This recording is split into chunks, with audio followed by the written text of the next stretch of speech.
तेरा कलाम रहेगा कायम पहाड़ जब ना रहे खुदाया, तेरे मुंह की एक बात भी टलेगी ना चाहे कुछ भी हो। तेरी मान दिए है जिंदा सोने से भी कीमती, मेरा दिल ये दे गवाही है ये किताब अजीम। नाज़िल करे अपना कलाम, शिकस्ता दिलों को सुकून मिले, तारीखी दूर हो मेरी राहें रोशन कर। दिल अपना कलाम कसरत से ए खुदा बदल दे, रिहाई दे कसरत से फल मिलाओ। कलाम रहेगा कायम पहाड़ जब ना रहे खुदाया, तेरे मुंह की एक बात भी टलेगी ना चाहे कुछ भी हो। अजीज नाजरीन, मैं अयाद ज़रीफ आप सब देखने वालों को हमारे रोज़ के बाइबली मुतालिया प्रोग्राम की इस नई किस्त में खुशामदीद कहता हूँ। इस मुताले में हम बाइबल मुक़द्दस की तमाम किताबों यानी पैदाइश से मुकाशवा तक का तफसीली मुतालिया हर पीर से सोमवार रोज़ाना की बुनियाद पर पेश करते हैं। हम अपने मुताले में पैदाइश की किताब के 39वें बाब तक पहुँच चुके हैं और हम अभी यूसुफ के किरदार का ही मुतालिया कर रहे हैं, जो कि खुदा के कलाम में एक मुनफरिद शख्सियत है। लेकिन प्रोग्राम के आगाज में मैं खुदा के खादिम भाई यूसुफ रियाज को खुशामदीद कहता हूँ। बहुत शुक्रिया भाई। और स्टूडियो में आए दीगर मेहमानों को भी खुशामदीद। भाई यूसुफ, पिछली किस्त में हमने 38वें बाब पर बात की और आज हम 39वें बाब पर बात करेंगे। आपने हमें बताया था कि 38वें बाब का 39वें बाब से पहले लिखा जाना क्यों ज़रूरी था, ताकि यूसुफ के ताल्लुक से बात की जा सके। अगर हम इल्मी नुक्ताए नज़र से देखें तो स्याह और सफ़ेद के लिहाज से स्याह यहूदा है और सफ़ेद यूसुफ, लेकिन उस वक्त यहूदा दादा बन चुका था। इसके बावजूद उसने अपनी बहू के साथ ज़ना किया, मतलब गुनाह।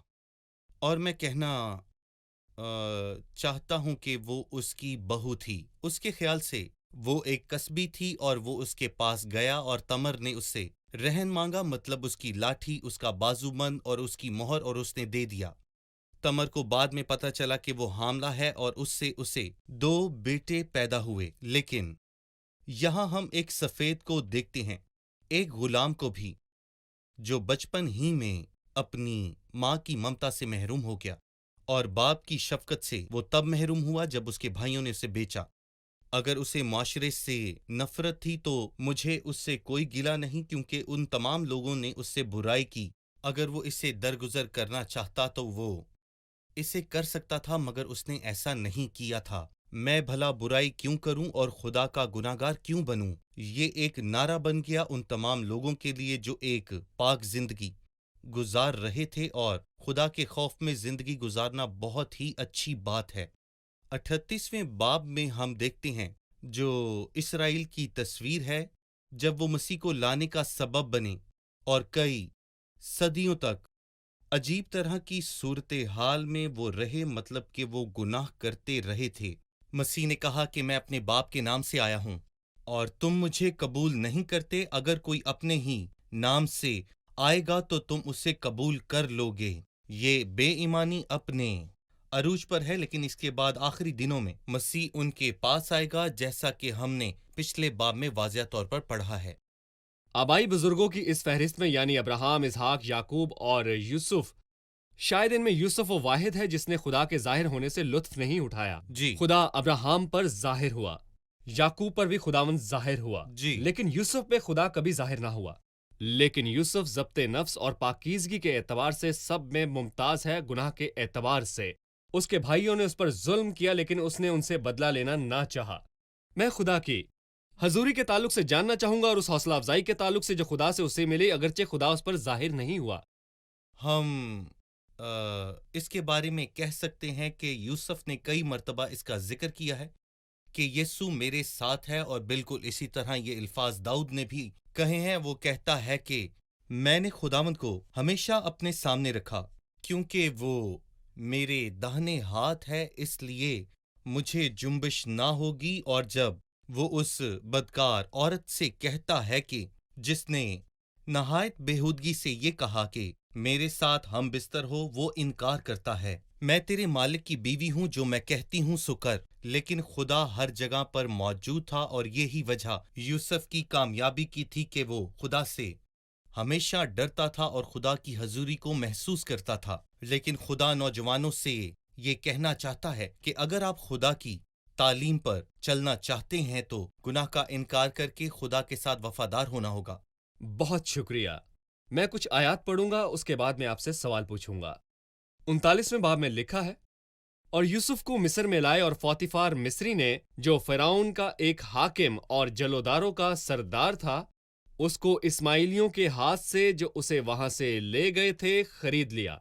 और खुदाउन यूसुफ के साथ था और वो इकबालमंद हुआ और अपने मिस्री आका के घर में रहता था।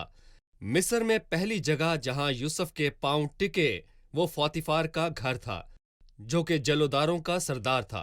उसने इसे इस्माइलियों से खरीदा था। पिछले बाब में या इससे पहले 37वें बाब में हम जानते हैं कि ये इस्माइली थे और दूसरी मर्तबा इन्हें मद्यानी कहा गया, और यहाँ वो इनको दोबारा इस्माइली कहता है।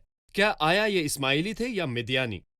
शायद ये उन दोनों का मजमुआ था और ये अब्राहम की वजह से रिश्तेदार भी था, इसलिए अब्राहम इनका दादा था और वो उनका भी दादा था। वो इस्माइल और मिद्यानियों का भी दादा था। और जब वो कज़ात की किताब के 8वें बाब में हम पढ़ते हैं तो हमें वहाँ जदून का जिक्र बड़े वाज़े अल्फाजों में मिलता है। उसने भी एक दफ़ा उन्हें इस्माइली कहा और एक दफ़ा उन्हें उसने मिद्यानी कहा, और ये जंग उनके ही साथ थी। और हम यहाँ पर ये नतीजा अक्स करते हैं कि बहुत साल पहले उन दोनों में इत्तफाक रहा होगा और फिर उन दोनों में मेल मिलाप भी रहा होगा। उनकी बेटियां इनके बेटों से शादियां करती थीं और उनके बेटे इनकी बेटियां ब्याहते थे। इसलिए इस्माइली ना सिर्फ इस्माइली कहलाते हैं बल्कि वो मदियानी भी कहलाए जाते हैं, जैसे कि पैदाइश के 37वें और 39वें बाब में इनका जिक्र है और केजात के 8वें बाब में इस्माइली और फिर मदियानी के तौर पर। सही। हम तीसरी आयत से छठी आयत तक पढ़ना जारी रखेंगे। लिखा है, खुदावंद उसके साथ था, खुदावंद यूसुफ के साथ था और उसे सरफराजी बख्शी। और उसके आका ने देखा कि खुदावंद उसके साथ है और जिस काम को वो हाथ लगाता है खुदावंद उसमें उसे इकबालमंद करता है। चुनाचे यूसुफ उसकी नज़र में मकबूल ठहरा और वही उसकी खिदमत करता था और उसने उसे अपने घर का मुख्तार बनाकर अपना सब कुछ उसे सौंप दिया। मैं जानना चाहूंगा कि किस तरह यूसुफ को खुदावंद की मदद हासिल थी और किस तरह खुदावंद ने उसे हर एक काम में जो वो करता था उसे कामयाबी दी, उस मुल्क में जहां वो एक गुलाम की तरह था।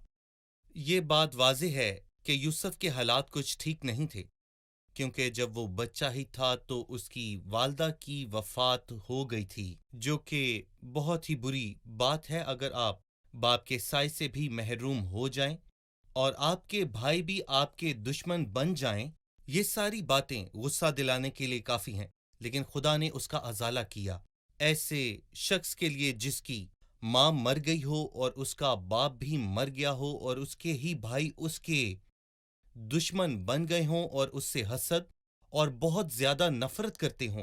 क्या खुदा ऐसे हालात में आपका साथ देता है? आपको आपकी दुआओं का वो जवाब देता है? जी हाँ, हमारा खुदा बदला देने वाला खुदा है।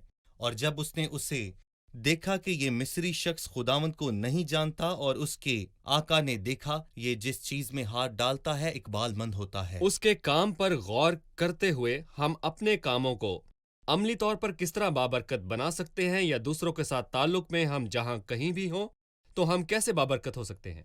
आप अपना ताल्लुक खुदा के साथ कायम करें, क्योंकि आपके ताल्लुक कायम करने से आप सबके लिए बाइसे बरकत साबित होंगे। जैसे कि पालूस रसूल इमाल की किताब में ये कहता है कि वो काफी लोगों के साथ सफर में था, तकरीबन 7600 लोग सवार थे। शायद पालूस के इलाके के आधे लोग वहीं मौजूद थे जो खुदा को जानता था और बाकी सब गैर कौमों से थे। इसके बावजूद खुदा उसको ख्वाब में जाहिर हुआ और कहा, खुदा ने तेरे सबब से बाकी सब की जानें बख्श दी। ए पालूस, तू खुदावंद की निगाह में कीमती है। हमारे खुदावंद ने तुझे खतरे में से बचाया है और तुझे अपने हाथों से महफूज किया है। ना सिर्फ तू बच जाएगा बल्कि तेरी वजह से ये सब के सब भी बच जाएंगे। अगर मैं अपनी जिंदगी से खुदावंद को खुश करता हूं तो खुदावंद मुझे برکت دے گا۔ بہت شکریہ، ہم ایک چھوٹے سے وقفے کے بعد دوبارہ حاضر ہوں گے۔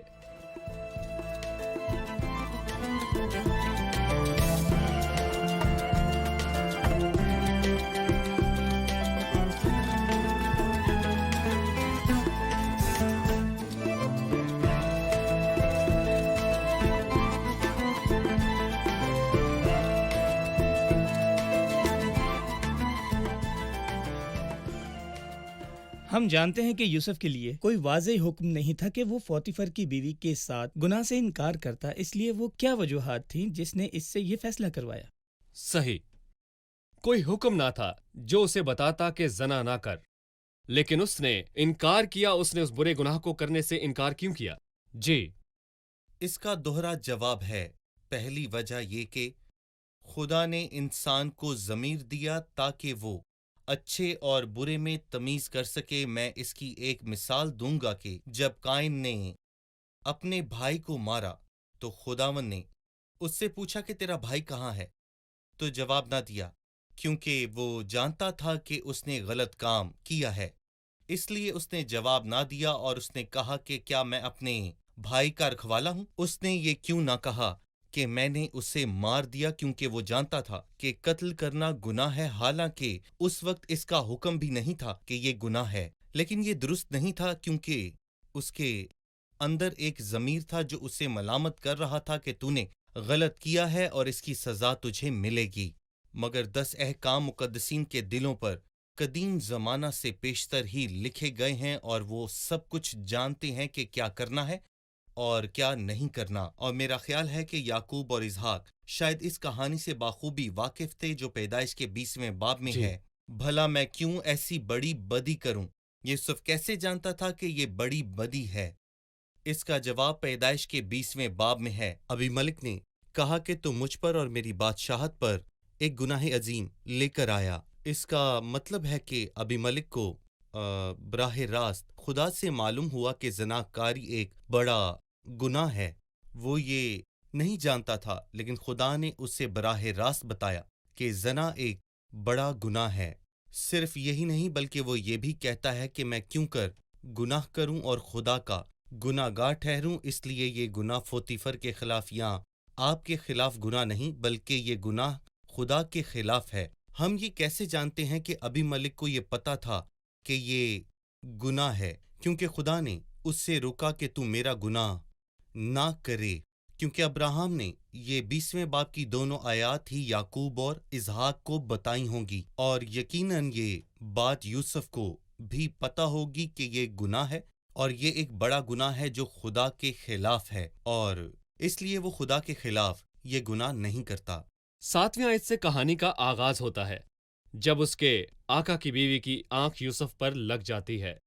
میں بائبل کی اس آیت پر آپ سے بات کرنا چاہوں گا۔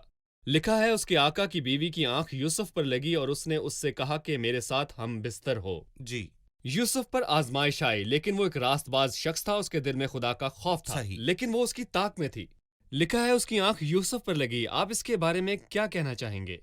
دیکھا جائے تو یوسف کو جو اس نے کیا وہ نہیں کرنا چاہیے تھا۔ میرا مطلب ہے یوسف کو اس پر آنکھ نہیں لگانی چاہیے تھی، کیونکہ وہ مالکن تھی اور یوسف ان کا غلام تھا۔ خدا نے کہا جو میری عزت کرتا ہے میں اسے عزت بخشوں گا۔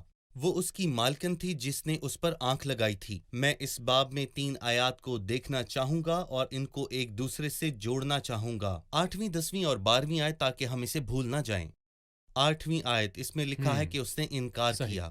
10ویں آیت جس میں وہ اس کی بات نہیں سنتا، اور آخر میں وہ 12ویں آیت میں اپنا پیرہن چاک کرتا ہے اور بھاگ جاتا ہے اس سے دور۔ اگرچہ وہ کمزور تھا اور ضرورت کی اس حالت میں جب کوئی اسے خود پھسلا رہا تھا تو اس گناہ کے نتیجے میں وہ اس کے قریب ہوتا جاتا ہے، لیکن اس نے بھاگنے کو ترجیح دی، فرار ہو جائے اور قید میں چلا جائے بنسبت خداوند کو رنجیدہ کرنے کے۔ بے شک وقتی طور پر اسے بہت خوشی محسوس ہوئی ہوگی، لیکن موسیٰ اور یوسف کی طرح کے ایماندار لوگ وقتی طور کی خوشی سے انکار کرتے ہیں اور روبن جیسے وقتی سرور کو ترجیح دیتے ہیں۔ بعد میں کیا ہوتا ہے اس سے کوئی فرق نہیں پڑتا، لیکن ایماندار لوگ اس بات کا خیال رکھتے ہیں اور گناہ سے دور رہتے ہیں کیونکہ ان کے دل میں خدا کا خوف ہوتا ہے۔ جیسا کہ آپ نے کہا تھا کہ وہ شخص چور اور نڈھال تھا، لیکن اطمینان اور تسلی ہمیں صرف خدا سے ملتی صحیح۔ ہے۔ ہم جانتے ہیں کہ یوسف نے آزمائش کو رد کیا اور بھاگ گیا۔ آخری بات جس کا آپ نے ذکر کیا کہ وہ بھاگ گیا، اس نے انکار کیا اور اس نے اس کی بات نہ مانی، وہ بھاگ گیا۔ وہ اس عمل کے نتائج سے بھی اچھی طرح واقف تھا کہ اس کے ساتھ کیا ہو سکتا ہے۔ میں کہنا چاہوں گا کہ مصر کی خاتون اول یعنی فوتیفار کی بیوی جو کہ مصر کا حاکم تھا، حاکم مصر اور قانون پر عمل درآمد کرواتا تھا، لیکن اس عورت کو خود پر قابو نہ تھا۔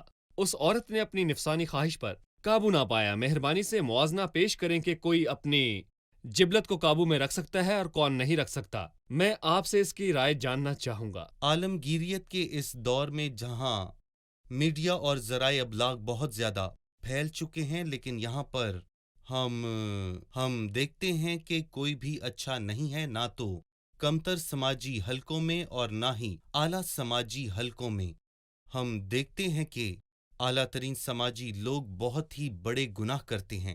جب آپ افسیوں کے 4 باب میں پرانی انسانیت کے بارے میں پڑھتے ہیں تو وہ کہتا ہے کہ ہر طرح کے گندے کام حرص سے کرتے ہیں۔ درست ترجمہ یہ ہے کہ ہر طرح کے کام وہ لالچ کے بنا پر کرتے ہیں۔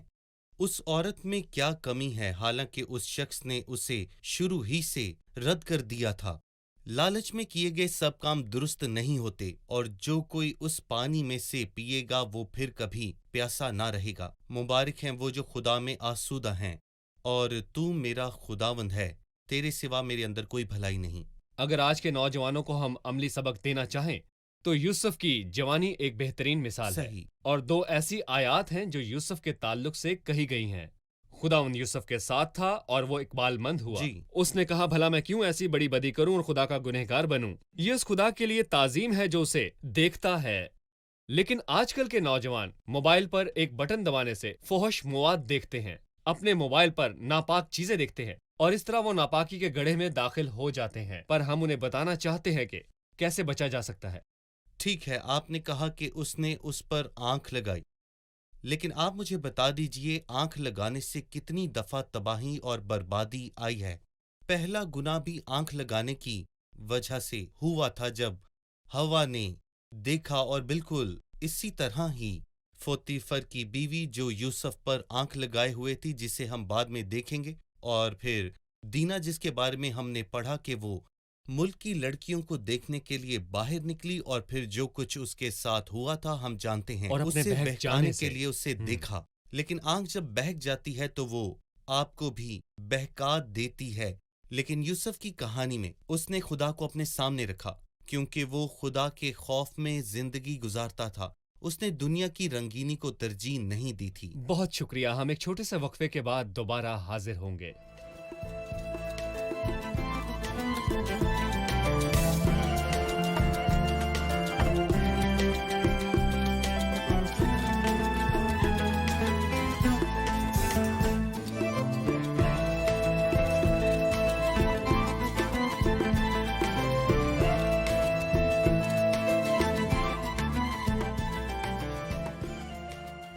بارہویں آیت میں یوسف کے تعلق سے لکھا ہے کہ وہ اپنا پیراہن اس کے ہاتھوں میں چھوڑ کر بھاگ گیا۔ ہمیں اس لباس کے تعلق سے بتائیں جو یوسف نے پہنا تھا۔ جی بھائی یوسف۔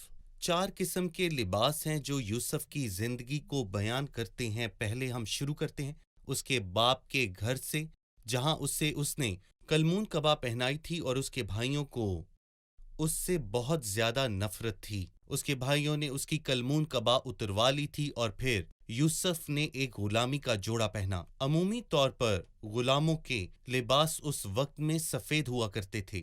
در حقیقت یہ لباس اس کی بیرونی حالت کو ظاہر کرتا ہے۔ وہ غمگین تھا، لیکن یہ غم اس کا پیچھا چھوڑنے والے نہیں تھے۔ لیکن ابھی اس پر جھوٹا الزام لگایا جانا باقی تھا۔ اس کے باپ نے اسے بو کلمون قبا بنوا کر دی تھی۔ اے عورت، تو اس پر وہ الزام لگاتی ہے جو اس نے نہیں کیا۔ پھر وہ قیدیوں کے کپڑے پہنتا ہے، جس کا ذکر ہم اگلے باب میں دیکھیں گے۔ لیکن 41ویں باب کے بعد وہ قیدیوں کے لباس کو اتار دیتا ہے اور اسے مہین کتانی لباس پہنایا جاتا ہے، جو کہ شہزادوں کا لباس ہے، اور وہ مصر کے दूसरे नंबर का हाकिम बन गया था। गोया खुदा ने उसके लिए ये इनाम के तौर पर रखा था क्योंकि वो खुदा का वफादार था और खुदा से बहुत प्यार करता था। सही। जिन 4 लिबास का आपने जिक्र किया, हम मिलकर इन पर गौर करेंगे। मैं चाहूंगा कि हमारे नाजरीन इन 4 लिबास को भी देखें जो मसीह की शख्सियत और उसके दुखों और जलाल के तनाजुर में हैं। हम यहाँ 4 लिबास देखते हैं। पैदाइश के 37वें बाब में एक रंगीन लिबास है। 39वें बाब में गुलामों का लिबास है जिसे वो छोड़कर भागा था। पैदाइश के 41वें बाब में हमें बताया गया है कि उसने कैदियों का लिबास पहना। वो कैदियों का लिबास पहने हुए था। फिर पैदाइश के 41वें और 42वें बाब में शहजादों वाला कतानी लिबास पहना। और ये बात हमें यहाँ याद दिलाती है कि मसीह इन 4 मराहिल से गुजरा। यूसुफ की जिंदगी मसीह की अलामत और अक्स है। अलामत और अलामत वाले के दरमियान किस कदर शानदार बात है। इसलिए कलाम मुकद्दस में लिखा है, अगरचे खुदा की ये सूरत पर फिलिपियों था, खुदा दूसरे के बाब में बराबर है। होने को खुदा के कब्जे में ना समझा जाए। ये फिलिपियों के दूसरे बाब में लिखा है। उसने कहा, अगरचे खुदा की सूरत पर था, खुदा के बराबर होने को खुदा के कब्जा में ना समझा जाए। ये बूकलमून कबा के बराबर है जो यूसुफ पैदाइश के 37वें बाब में पहने हुए था, जो हमें पैदाइश के 39वें बाब में गुलामों के लिबास की एक वाज़े याद दिलाता है। और वो गुलाम बन गया, लेकिन अपनी मर्जी से नहीं, मसीह की मर्जी से। इसके बाद हम कैदियों के लिबास के बारे में पढ़ेंगे। यूसुफ को कैद किया गया, लेकिन मसीह को कैद नहीं किया गया, बल्कि उससे मसलूब किया गया। उसने खुद को हलीम किया और मौत तक वफादार रहा और अजियतनाक मौत को बर्दाश्त किया, जो कि सलीबी मौत है। लेकिन ये कहानी यहाँ पर खत्म नहीं होती, क्योंकि चौथा लिबास बादशाहों का लिबास है। इसीलिए खुदा ने उसे सर बुलंद किया और ऐसा नाम बख्शा जो सब नामों में से आला नाम है। पूरी बाइबल मसीह की कहानी पर मबनी है, उसके दुखों और जलाल से भरी है। सही। पेशेनगोइयां, अलामात, अक्स और कहानियों में ये सब मसीह की तरफ इशारा है, जो उसके दुखों और जलाल जी। को बयान करती हैं। उस बदकार औरत की कहानी को जारी रखते हुए उसने अपनी बदकारी के बाद अपनी हैवानियत को जाहिर किया। उसने उसे बर्बरियत दिखाई और उसे कैद खाने भिजवा दिया। हकीकत में ये औरत बहुत चालाक थी, जिसने नहायत महार से कहानी बनाई। बिल्कुल। यकीनन ये झूठे सबूत थे, या मैं कहूंगा कि झूठी गवाही। इसका मतलब कि झूठे गवाह भी मौजूद थे जो उसकी तस्दीक कर रहे थे। ये बात हमें बेगुनाह मसीह के मुकदमे की याद दिलाती है। आप हमें बेगुनाह मसीह के मुकदमे के बारे में कुछ बताएं। मेरा मतलब है कि मुझे पिलातूस में और फोतीफर में कुछ खास फर्क नजर नहीं आता, क्योंकि पिलातूस ने यहूदी रहनुमाओं की झूठी कहानियों से कोई धोखा नहीं खाया था कि मसीह खुद को बादशाह बनाना चाहता है। कैसा बादशाह? लेकिन यही मामला फोतीफर के साथ पेश आया। उसने अपनी बीवी का यकीन नहीं किया। अगर वो उसका यकीन करता तो शायद वो उसे मरवा देता, लेकिन उसने उसे कैद खाने में डाल दिया, महफूज करने के लिए। हाँ, उसे महफूज करने के लिए। और यही मामला पिलातूस के साथ हुआ। वो जानता था कि ये शख्स बेकसूर है। अगर मैं इसे मसलूब ना करवाऊं तो मैं खुद मुसीबत में पड़ जाऊंगा, लेकिन हम तो बेगुनाह को कुर्बान करेंगे ताकि हमसे ये मुसीबत हमेशा के लिए टल जाए। और फोतीफर का भी यही इरादा था। उसने हालात बेहतर करने के लिए एक बेगुनाह को कुर्बान कर दिया, और आज भी बहुत से लोग कैद खानों में कैद हैं। और फिर हम यूहन्ना बपतिस्मा देने वाले के बारे में पढ़ते हैं कि हेरोदिस और उसकी बेटी महल में हैं, और उनके कहकों का शोर बहुत ज्यादा बढ़ गया है, जबकि ये अंधेरी कोठड़ी में बैठा है और दुख और गम को बर्दाश्त कर रहा है। ये इंसानी अदालत है। इसकी वजह ये इख्तिताम नहीं, और ना ही ये इख्तिताम हो सकता है। और खुदा यकीनन उन लोगों को जो आपको सताते हैं उनको सजा जरूर देगा, क्योंकि वो आपसे प्यार करता है। और जिनको सताया जा रहा है उन सबको रिहाई देगा जब वो जाहिर होगा।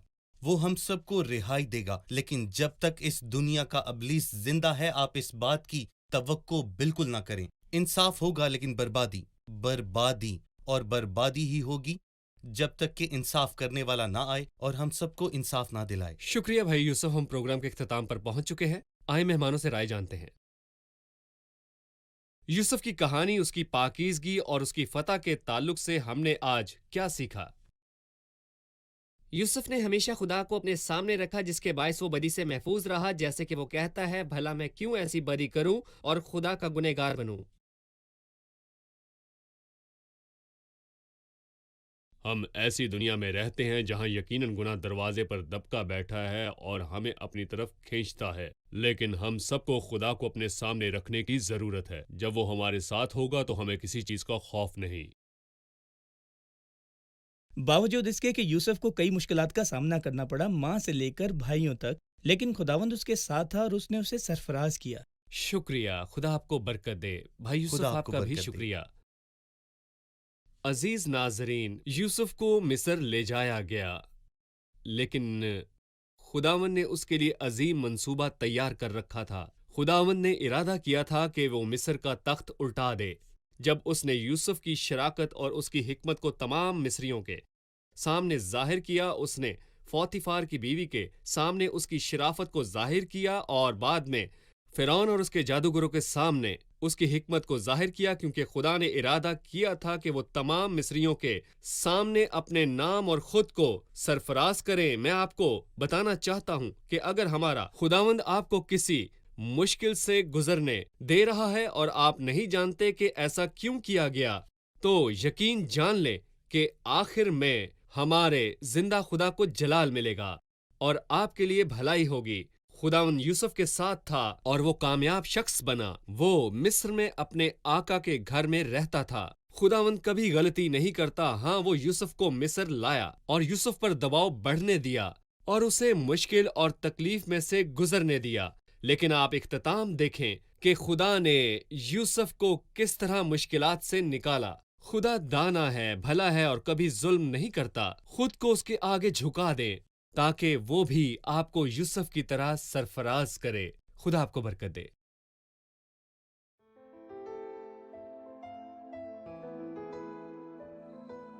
تیرا کلام رہے گا قائم پہاڑ جب نہ رہے خدایا، تیرے منہ کی ایک بات بھی ٹلے گی نہ چاہے کچھ بھی ہو۔ تیری مانند یہ ہے زندہ سونے سے بھی قیمتی، میرا دل یہ دے گواہی ہے یہ کتاب عظیم۔ نازل کرے اپنا کلام، شکستہ دلوں کو سکون ملے، تاریکی دور ہو میری راہیں روشن کر دل اپنا کلام کثرت سے اے خدا بدل دے، رہائی دے کثرت سے پھل ملاؤ۔ کلام رہے گا قائم پہاڑ جب نہ رہے خدایا، تیرے منہ کی ایک بات بھی ٹلے گی نہ چاہے کچھ بھی ہو۔